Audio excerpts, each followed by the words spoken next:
Are you gonna be quiet? But he trying to get me life. He don't have no evidence, sir. Man, shut up talking to me because you trying to get me life, man. Okay. And he's asking for a $250,000 bond. What's wrong with him, man? You ain't got no evidence. Of course I'll be emotional, man. Okay, the court's gonna change the bond to $500,000. He don't have no evidence. Now it's $500,000. Make it $1 million. It don't matter. I can't post $250,000. Okay, I'll make it $1 million then. I can't post none of it anyway. Okay, Your Honor, so the final amount for the bond? $1 million. This entitled and crazy punk is in court today facing over 7 different charges, and these aren't small ones.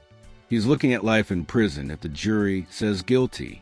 I mean, this whole hearing is chaos from the start, and at one point, he even tries to score up with the officer like this is some backyard fight instead of a courtroom.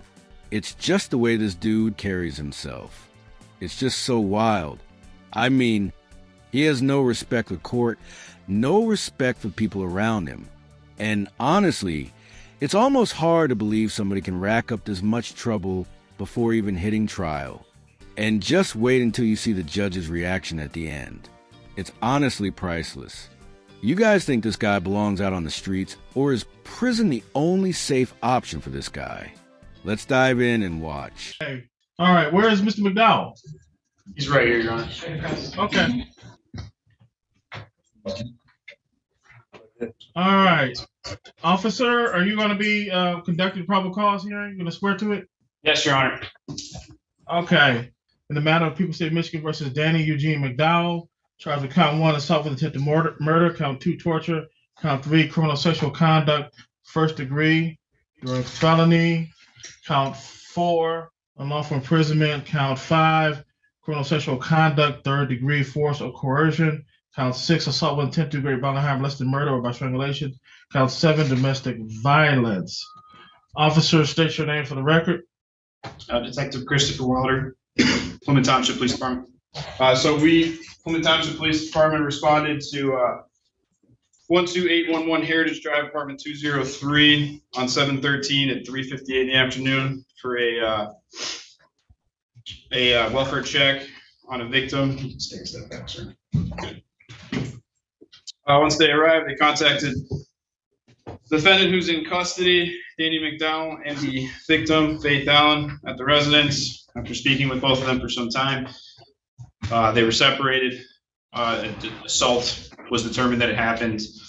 McDowell was placed under arrest for domestic. He was transported back to the station. I, as the detective on call, was sent out to the scene, conducted field investigation, conducted interviews.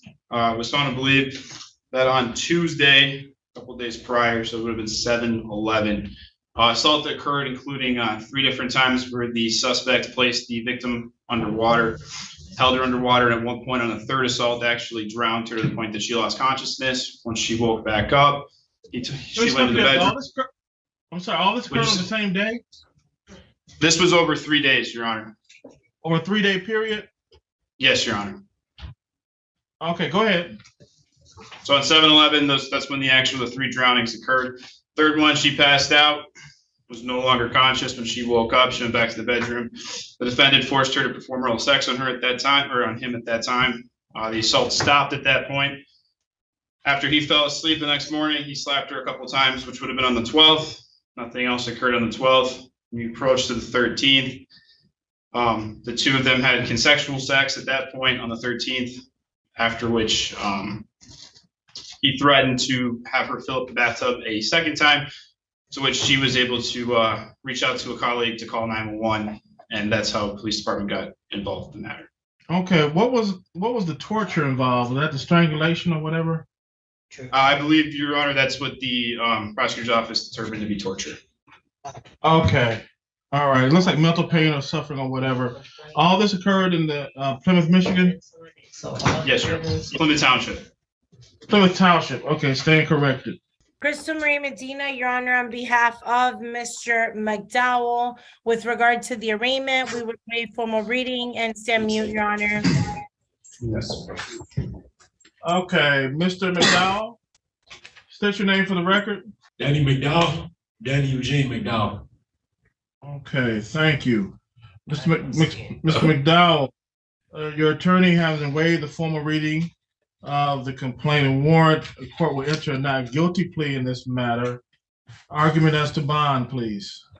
Your Honor, at this time, so we did have the opportunity to speak with Mr. McDowell. I do understand that these are very serious allegations, Your Honor. However, I would ask the court to consider that at this time, they are just that, allegations. Mr. McDowell disputes these allegations, Your Honor. He looked forward to coming to court and addressing the allegations that have been made against him. Mr. McDowell indicates that he is able to stay with his mother at his mother's home on Deacon Street in Detroit, Michigan. He indicates that he understands he is to have no contact with the complainant or with her address, Your Honor. He is 36 years old. He is not currently on probation or parole. While we do see that he has a criminal history, a felony, a previous felony conviction, it was back in 2006, Your Honor, and that was for an unarmed robbery, Your Honor. He indicates that he drives for Uber. His monthly income varies, but given his variable monthly income and his expenses, he is not able to post a monetary bond at this time, Your Honor. And so I would ask that the court, he also receives food stamps, Judge, so that means he is under the guidelines. And we would ask that the court consider giving him an opportunity to come to court and address these allegations, Judge. He is a lifelong resident of Michigan, if I didn't mention that already. All right, thank you. Officer, you have any comments or thoughts as to bond? Yes, Your Honor, due to the serious nature of these crimes and the fact that we believe that he's a safety risk to the public, we're asking for a high cash bond, at least $250,000, if not higher. If you do decide to release him, I'd at least ask that he be on a GPS tether, have no contact with the victim, not be allowed to live at the victim's house, not be on any kind of alcohol, drugs, anything like that. So to be testing for that kind of thing and then be in contact with either probation or somebody so that we can kind of monitor what's going on with him. But again, just due to the seriousness of the crimes and our fear for the victim's safety at this point, if he does get released. He did mention during when we were having him process that don't worry, none of the victims are going to come here to testify. So again, we're worried about the safety. Come on, man. You don't lie like that, man. Okay. You don't have no evidence, man. You just taking her word for it. He just taking her word for it. He don't have no evidence, Your Honor. And I did not say that. I said they're not going to come because it's not true. Mr. McDowell, you have the right to remain silent. I would strongly suggest you exercise your right. Yeah, just off that little explosion he had in the courtroom. I can already tell this guy's not helping himself at all. Sure, I mean, technically these are just allegations, but if we're being real, when you lash out like that in front of a judge, it just screams guilty energy to me. Officers don't just come up with statements on the fly in open court, especially not ones that make you look worse. So, you just know there's probably some truth behind it. And now, with a judge throwing around talk of a $250,000 bond, this guy is staring at a serious uphill battle here. Bond isn't meant to be a punishment. It's basically just a financial leash that makes sure you actually show up to court. But when you've got multiple felonies and a history of blowing up in hearings, no judge is going to cut you a break.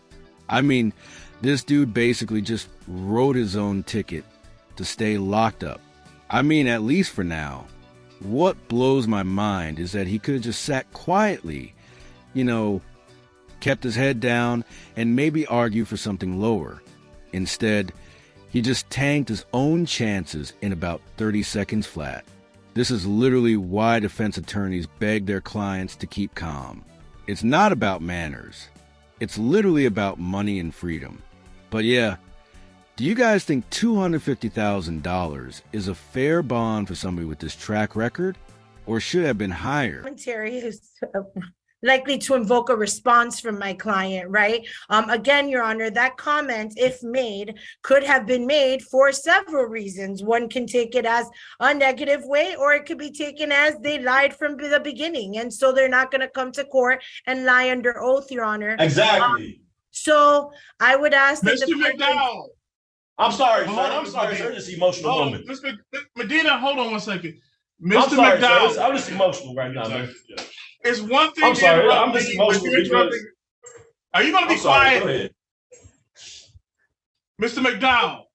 Yes, sir. You not only interrupted the court, you interrupted your attorney. And he said she's trying to help you. I know, sir. It's just, I'm sorry. Okay. Now, I want you to step aside and be quiet for the remainder of this hearing, okay? Yes, sir. Thank you. Thank you, Your Honor. And so I do think, again, if that comment was made, it could have been made for various reasons, Your Honor. And so I would ask that the court consider that these are verbal allegations that are being made at this time, and that my client has lifelong ties here, and that his previous conviction was back in 2006, Your Honor, and that somehow after 3 days there was access to there's a lot to be flushed through here in the facts, Your Honor, okay? And so I would ask that my client be given the opportunity to come to court and do just that. He understands he's having no contact with the complainant, and I would ask that the court consider all of that, Your Honor. All right, thank you, Ms. Medina. The court, having heard representations of the attorney and the officer on this matter, what is very, very troubling and is indicative that Mr. McDowell cannot control his emotions and impulsive were just demonstrated. And he admitted he's very, very emotional. He responded disrespectfully not only to me, to the court, but to his attorney, and who's acting in his best interest. And so given his demonstrated impulsiveness, the court's going to adopt the recommendation of the officer, a $250,000 cash surety bond, no 10%. If he's able to post that bond, no contact with Faith Allen and no contact with the Heritage Drive apartment located in Plymouth, Michigan. Your probable cause conference date is July 27th, 9 a.m. at 35th District Court. The preliminary examination date is August 3rd, 9 a.m. Just to be clear, and just to clarify the court's ruling, the court deems Mr. McDowell a safety to the community, a safety to the plaintiff witness in this matter, and given his extended emotional outburst before the court just now, the court if is— he trying to give me life, why wouldn't I be? He trying to give me life. He don't have no evidence, sir. Why wouldn't I be? He trying to give me life. Man, shut up talking to me, because you trying to give me life, man.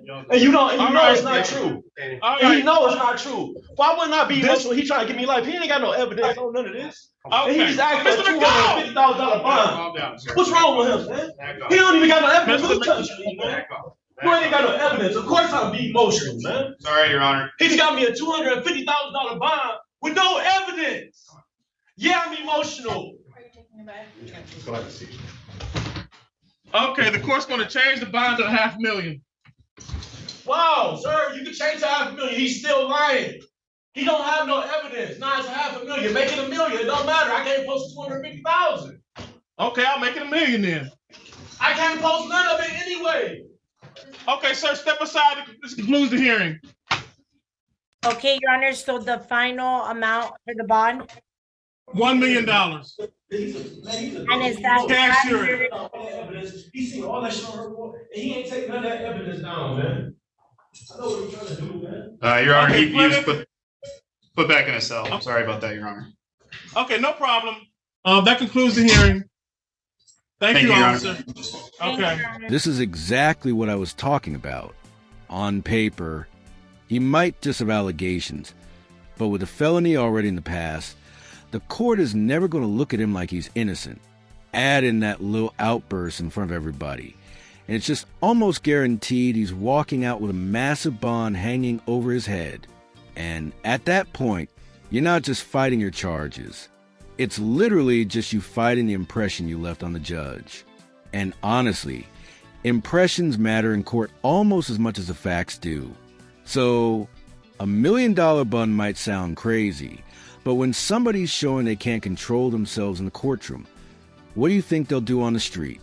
Especially with this dude's allegations. You know, it's the crazy stuff he did to his girlfriend back in his house. Like, nobody wants him going to terrorize the victim in this one. This guy literally showed everybody why we can't trust him. So, if he really is guilty of everything, I do believe he deserves to be locked up for a very long time, because it's just very hard to deny the facts. What do you guys think? Was the judge bond justified here? Or do you think he went too far? Thank you so much for watching.